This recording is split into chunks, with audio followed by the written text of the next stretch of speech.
کتنا اچھا ہو کہ انسان کا کوئی استاد ہو۔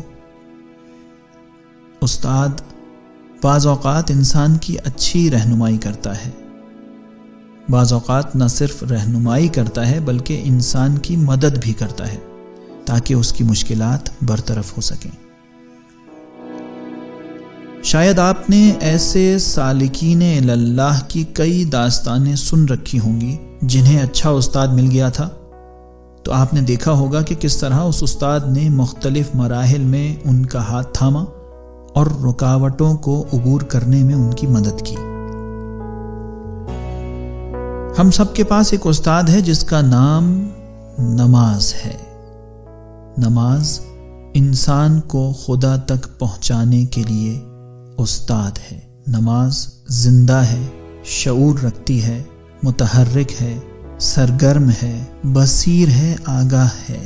نماز کسی شخص کی عادت یا عام رسم نہیں ہے۔ نماز کسی مردہ بے روح جسم کی سرگرمی نہیں ہے کہ اس کی ہمارے لیے کوئی اہمیت نہ ہو۔ ہر شخص کی نماز اس کے اپنے تناسب سے ہی اس کے لیے کارآمد ہوتی ہے۔ اگر مجھے جاہ و مقام کی محبت ہے، میری نماز میری جاہ و مقام کی محبت کو برطرف کرے گی۔ اگر مجھے شہوت سے محبت ہے، میری نماز شہوت سے محبت کو برطرف کرے گی۔ اگر تکبر ہے تو یہ نماز میرے تکبر کو زائل کرے گی۔ اگر خدا سے محبت نہیں ہے تو میرے اندر خدا کی محبت پیدا کرے گی۔ ہر شخص کی نماز جانتی ہے کہ اس کے ساتھ اسے کیا کرنا ہے جس سے اس شخص کی اصلاح ہو سکے۔ تو پھر کیا ہمیں استاد کی ضرورت نہیں رہے گی؟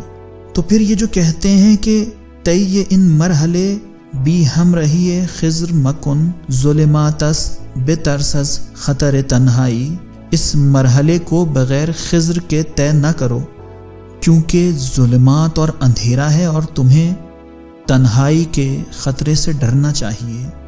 اس کا کیا ہوگا؟ اگر آپ کے لیے ضروری ہوگا تو خدا حتماً کسی سے آپ کو ملا دے گا ابتدائے راہ میں۔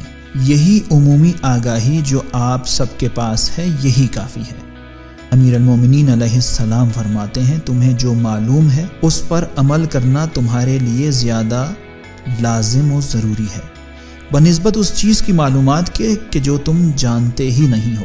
ذرا سوچیں، ہمارے بزرگان اور عرفاء اگر کسی مقام تک پہنچے ہیں تو وہ کون سی چیز ہے جو ان کو اس مقام تک لے گئی ہے؟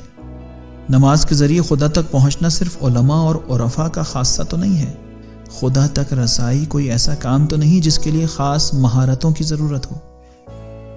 ممکن ہے کہ خدا سے بات کرنا بعض افراد کی مہارت ہو، ممکن ہے دین کی بہت ساری آگاہیاں بعض افراد کی مہارت بن جائے، لیکن خدا کے سمجھ جانے کے لیے کسی خاص مہارت کی ضرورت نہیں ہوتی۔ نماز تنہا ہی انسان کی استاد ہے۔